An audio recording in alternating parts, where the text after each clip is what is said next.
A well-regulated militia being necessary to the security of a free state. The right of the people to keep and bear arms shall not be infringed. Welcome to another edition of Bearing Arms, Cam and Company. My name is Cam Edwards. Glad you're with me on the program today.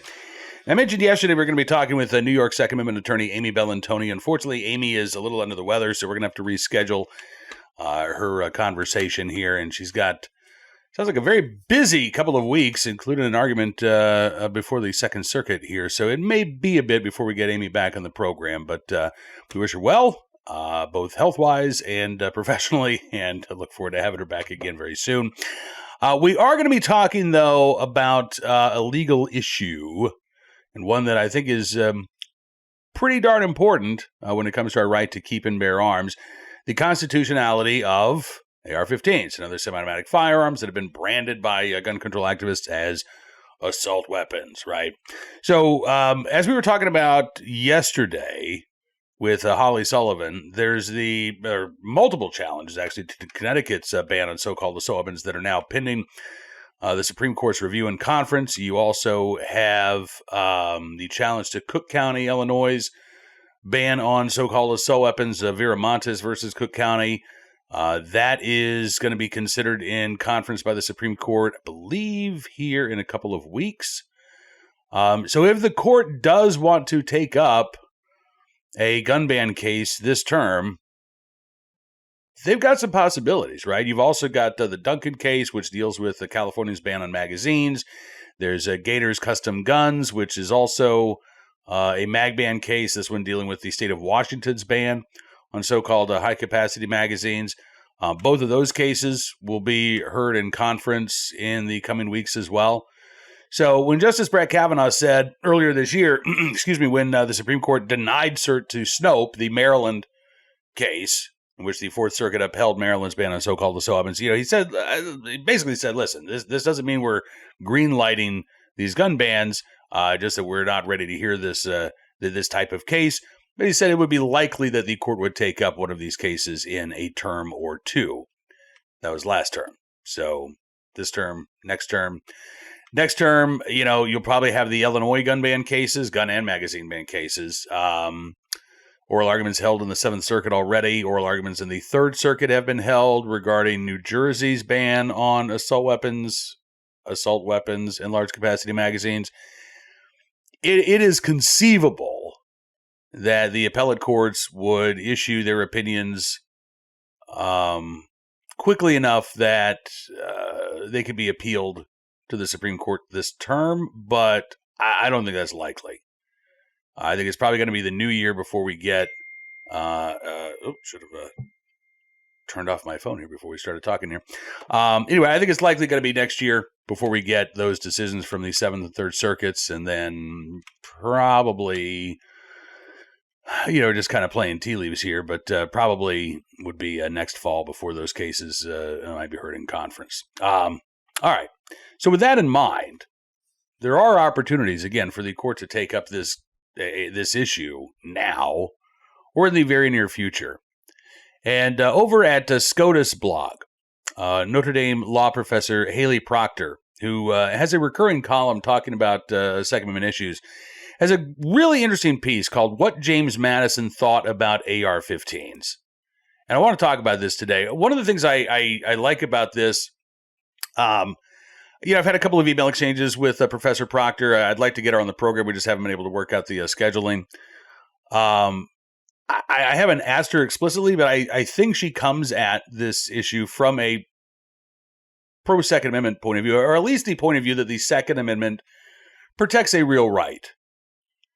And the SCOTUS blog audience, I'm pretty sure is kind of across the political spectrum, but there are a fair number of readers, I would imagine, who don't have a lot of support or love for the Second Amendment. So I think this column in particular, I'm hopeful anyway that it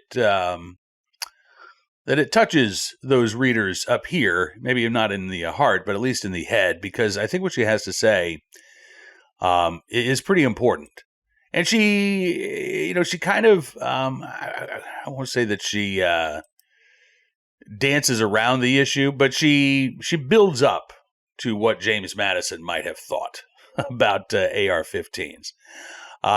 She talks about the challenges of applying old rules to resolve present-day disputes, or maybe old law, right? She says the process of applying old law to new facts raises several questions.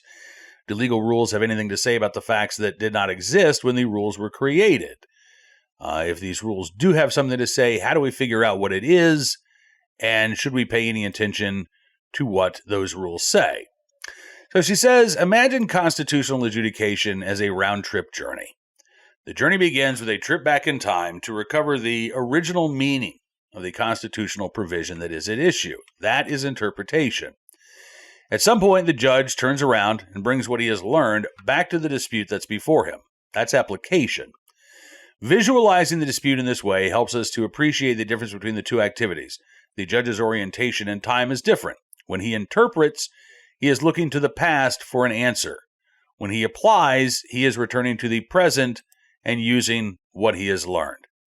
What he brings to the dispute from history is a legal rule. He doesn't ask how the founding generation would have applied that rule to the case before him.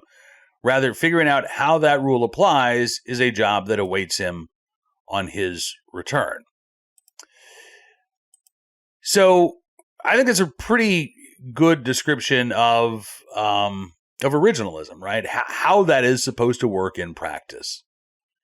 And we have seen, in Rahimi, and Proctor gets into this in her column, Chief Justice John Roberts talking about, well, listen, the law is not in amber, right? There are, you don't have to look for a historic twin to a regulation that existed back in 1791 to justify a modern gun control law today. But you do have to look to at least a cousin, right? There has to be some sort of relationship. The how or the why a law was put in place in 1791 matters to the laws that are in place today. And that doesn't just apply to Second Amendment jurisprudence, right?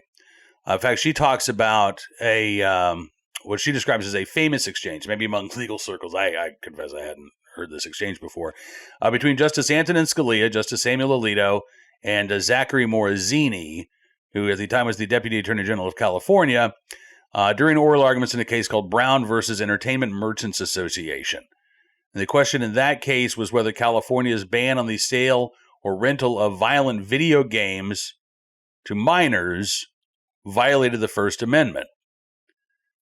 Justice Scalia said to the Deputy Attorney General, "You're asking us to create a whole new prohibition, which the American people never ratified when they ratified the First Amendment. They knew obscenity was bad, but what's next after violence? Drinking, smoking, movies that show smoking can't be shown to children? Will that affect them? Of course, I suppose it will, but are we to sit day by day to decide what else will be made an exception from the First Amendment? Why is this particular exception okay, but the other ones that I just suggested are not okay?" And Morrazzini said, well, Justice Scalia, I'd like to highlight the fact that the material at issue in a relevant precedent was not obscene. And Justice Alito then chimes in and says, well, I think what Justice Scalia wants to know is what James Madison thought about video games. Did he enjoy them? Justice Scalia said, no, I want to know what James Madison thought about violence. Was there any indication that anybody thought, when the First Amendment was adopted, that there was an exception for it for speech regarding violence? Right? And I think that is really telling. You don't need to know what James Madison thought about video games.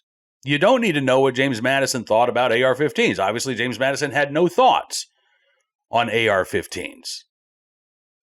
And as Proctor writes, a judge who is doing originalism is not inviting the ghost of James Madison to take his seat and apply the First Amendment to video games for him. She says that she recently wrote for a symposium at the Southern Methodist University Law Review. That would be an abdication of the judicial duty. Neither, however, does the judge feel free to craft his own legal rule that will advance the policies of the First Amendment in a modern context. Rather, the judge observes what Madison and many others said and thought and did, and draws inferences about the meaning of the Constitution that they ratified. She goes on to say, as I noted in my previous column, arms in 1791 meant pretty much the same thing it means today. So applying that term to modern firearms is not that difficult. But analogical reasoning has proven important on the other side of the Second Amendment equation, the historical tradition of firearm regulation.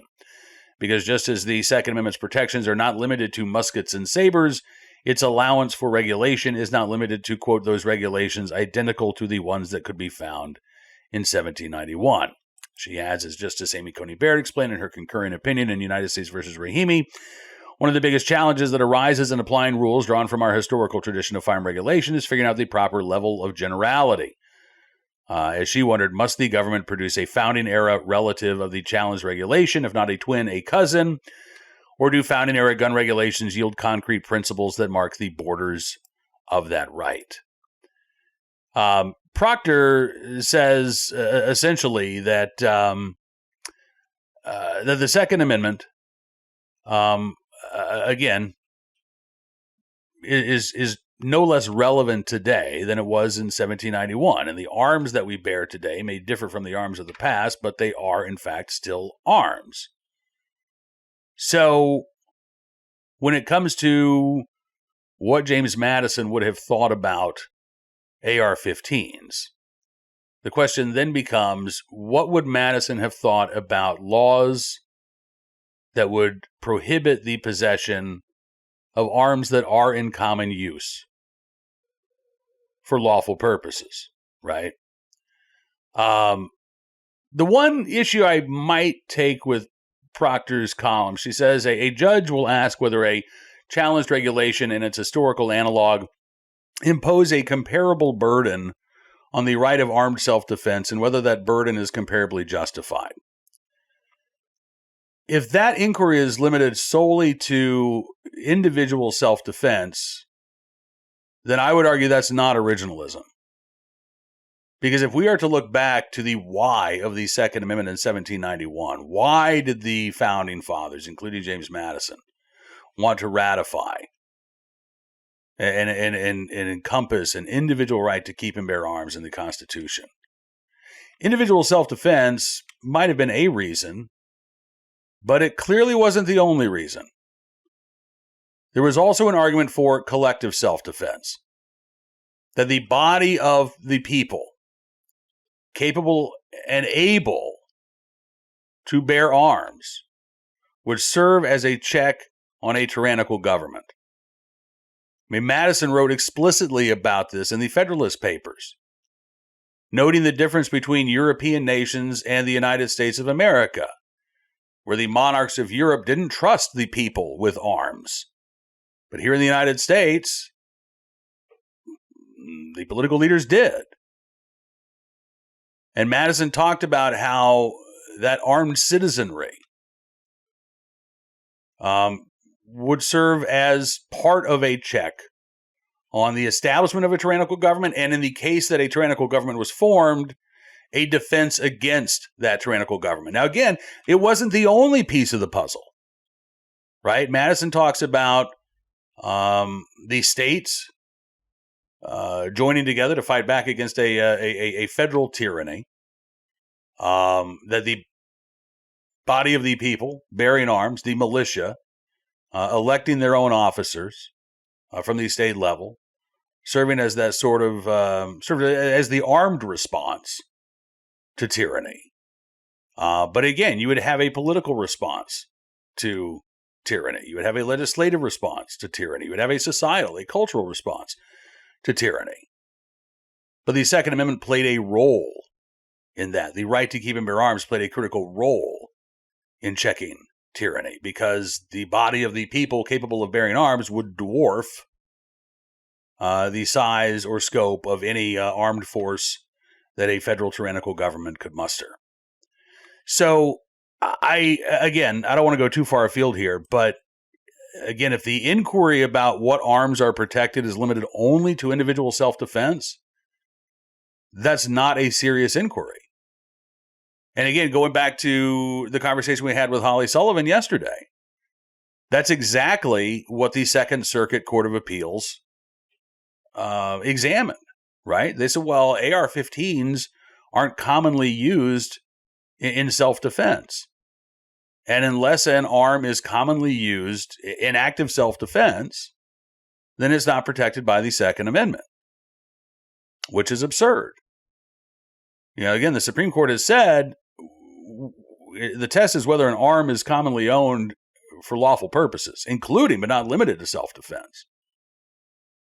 But among those lawful activities, clearly must be owning arms as a break glass in case of emergency option to defend against tyranny, right? Now, possessing that gun, owning that firearm is not necessarily actively defending against tyranny, but it is passively defending against an incipient tyranny, right? It's the act alone of possessing that firearm, according to the founders, like James Madison, serves as a check on the establishment of a tyrannical regime. So, what would James Madison have thought about AR-15s? I think he would have been fully supportive of them. What would he have thought about bans on AR-15s? I think he would have been entirely against them. Again, go back to the Federalist Papers. I think it's Federalist 42 or 46. I can't remember right now. But that's where Madison lays out his argument about why the right to keep and bear arms is so important. It would make no sense for James Madison to say, yes, the body of the people capable of bearing arms serves as a check on tyranny, but we can't let them have certain firearms because, my gosh, they'll be too powerful. That would make no sense at all. Now, does that open the door? I guess the next question would be, then what does James Madison think about machine guns? Right? And there I would argue that the founding fathers would have had a problem with we the people not being able to possess bearable arms, even those that are useful in military purposes. Certainly those that are useful in militia purposes. And in fact, the Supreme Court, in the Miller case, back in the 1930s, talked about the Second Amendment protecting arms, and only those arms that are useful in militia purposes, which one would think would open the door to possession of machine guns. But anyway, that's a whole other topic of conversation. That's a whole other rabbit hole to go down. Limiting this discussion, though, to an originalist view of AR-15s and other semi-automatic firearms, I think undoubtedly we come back to the idea that that those arms would, in fact, be protected. And while Haley Proctor doesn't explicitly draw that conclusion in her column, she does end it this way. She says, if the people believe the benefits and costs of keeping and bearing arms justify a different balance than what the founders believed, then they remain free to revise the rule by amending the Constitution, leaving it sort of unspoken that otherwise, yes, these arms would be protected by the Second Amendment and the Constitution as written. So I hope that the anti-gun audience at SCOTUS blog bothers to read Professor Proctor's piece. Kind of hope that the justices on the court read her piece as well, because it does point, I think, to the inescapable conclusion that when you're looking at the intent of the founders, a ban on commonly owned semi-automatic firearms that are lawfully used for a variety of purposes, including but not limited to self-defense, would in fact violate our Second Amendment rights. All right, on to today's Armed Citizen story, our good deed of the day, and our recidivist report. We will start there with a disturbing case out of Nashville. Here's the headline. Sex offender accused of attacking woman on night of Sabrina Carpenter concert in Nashville. This happened, I guess, a few days ago in Nashville, Tennessee. 29-year-old Jacarius Williams is now facing a charge of attempted murder and robbery for the attack, which took place at inside an apartment building. I guess this was on November the 5th. That's when Sabrina Carpenter played Bridgestone Arena in Nashville. Williams is accused of following the victim home as she walked from the concert back to her apartment complex. I guess the woman said she noticed a guy following her. She got to her apartment building, she opened the lobby door, and the man asked her to hold the door for him, which she did. Then they both got onto an elevator. As they're riding up in the elevator, he grabs her by the neck from behind, says he's going to kill her.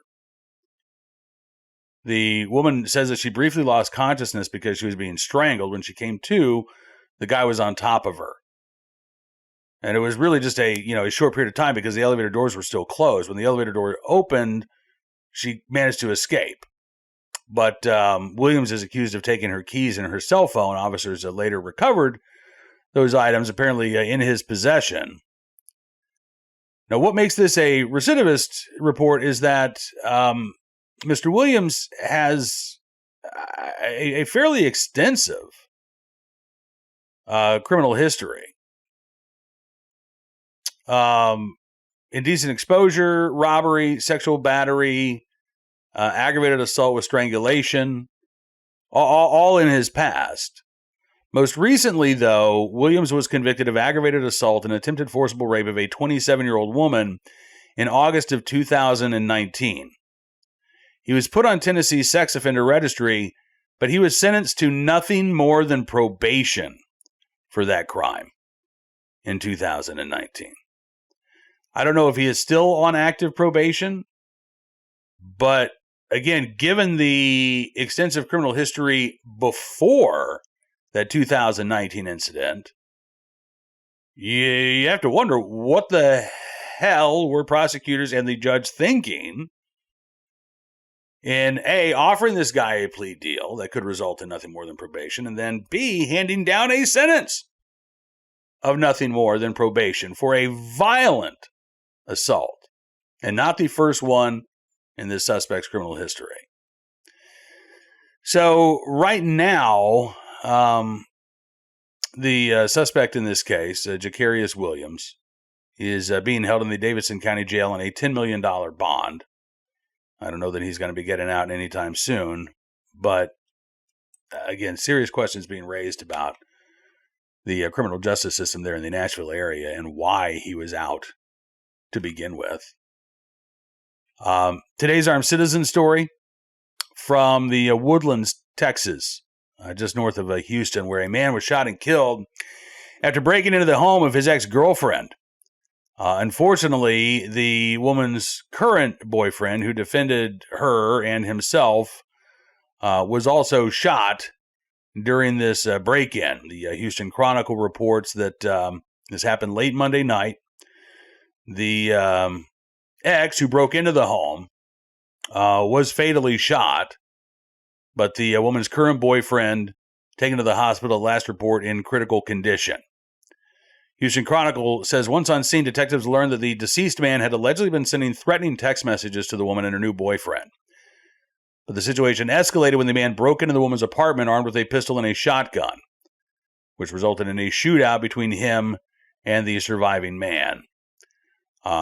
Houston Chronicle says the shooting under investigation by the sheriff's office. The Montgomery County DA's office arrived on scene and started its investigation as well. They'll refer the case to the grand jury once the investigation is complete.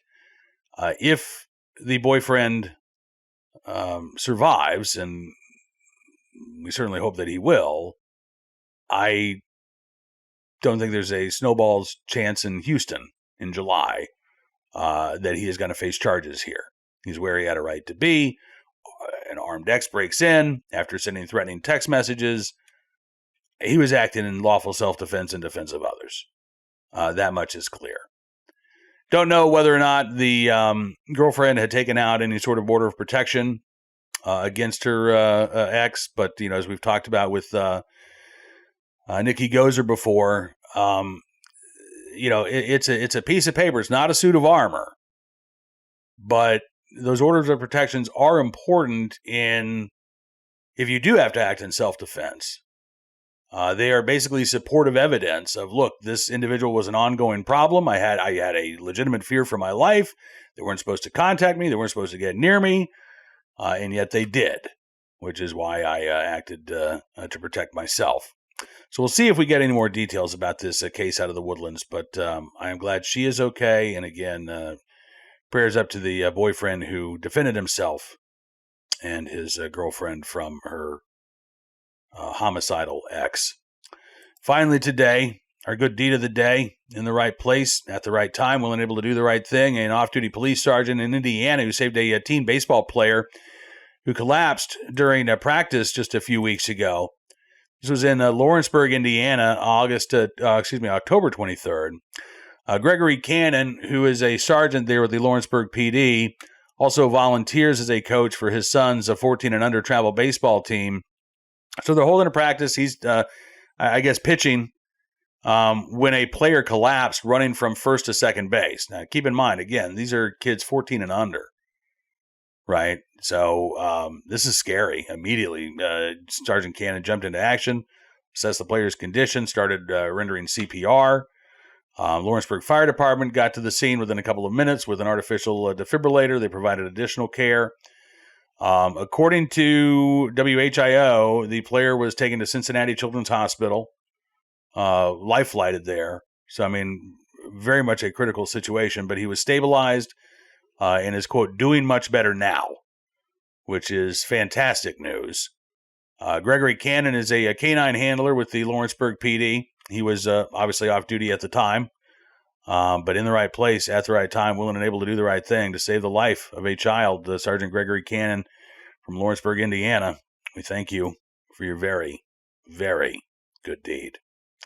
And I want to thank you for being a part of the program. As always, again, apologies for you keeping me company today and not to Amy Bell and Tony, but sometimes those things happen. I will endeavor to not talk solely to you, but to have a guest on tomorrow's program. Don't know who it'll be. Not really sure what the big topic of the day will be. We're keeping our eyes on a number of things, including St. Paul, Minnesota. Looks like getting ready to enact a gun control ordinance that is flagrantly a violation of Minnesota's firearms preemption law. Minnesota Governor Tim Walz, meanwhile, still stumping for a special session, or at least a gun ban in the regular session, which will begin in February. Congressman Wesley Hunt in Texas, who is challenging John Cornyn for Cornyn's Senate seat, introducing a bill in Congress today that would repeal most of the gun control provisions, if not all of the gun control provisions, in the Bipartisan Safer Communities Act. I think a dual purpose for that bill. I believe that the Representative Hunt wants to undo the damage of the Bipartisan Safer Communities Act, but it also helps that, he is running against Cornyn, and Cornyn was the architect of that measure. So this will help to raise Representative Hunt's profile, as well as making Cornyn's support for gun control I won't say making, but continuing to make Cornyn's support for gun control an issue in the Senate Republican primary. Those are just a couple of things we're keeping our eyes on at BearingArms.com. We also have a Stand Your Ground case we're going to be talking about, and a lot more. So again, be sure to check out the website, BearingArms.com, throughout the day. We'll see you back here tomorrow. But in the meantime, enjoy your Hump Day Wednesday, and be well. Be safe. And be free.